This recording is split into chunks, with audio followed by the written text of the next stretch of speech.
وجرب يا ابو العيال، قرب وجرب يا ابو العيال، طبخة ما كانت على البال. قرب وجرب يا ابو العيال، طبخة ما كانت على البال. مرحبا عمك شكيب، عندك بطاطا؟ اهلين عم. لا والله ما عندي بطاطا، عندي اكلة اطيب من البطاطا وادسم وارخص من الفجل. شو هي الطبخة عمك شكيب؟ والله يا حبيب عندي طبخة وعود. شو هي طبخة وعود؟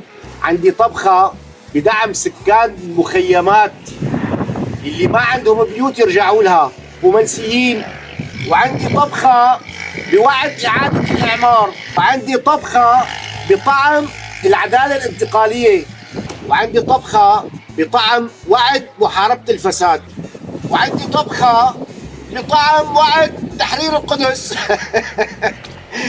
أهل تحرير القدس قال. وعندي طبخة بطعم وعد بلفور. لا هي وعد بلفور عم بمزح، ما عندي انا الا طبخات بوعود ما تحققت، اما وعد بلفور تحقق والله يا حبيب. طيب يا عمك شكيب، هذول الوعود شلون نطبخهم؟ والله يا حبيب هدول الوعود بنحطهم هيك تمام. هي وعد تحرير القدس، وهي وعد محاربة الفساد، وهذا وعد إعادة الإعمار، وهذا وعد دعم سكان المخيمات،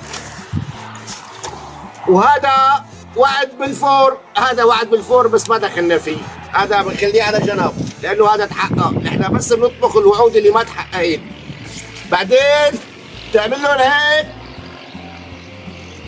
وبتشرب منها أنت ومرتك وأولادك، وهيك بتشبعوا شوربة وعود. تمام عمي؟ قرب وجرب يا ابو العيال، طبخة ما كانت عالبال.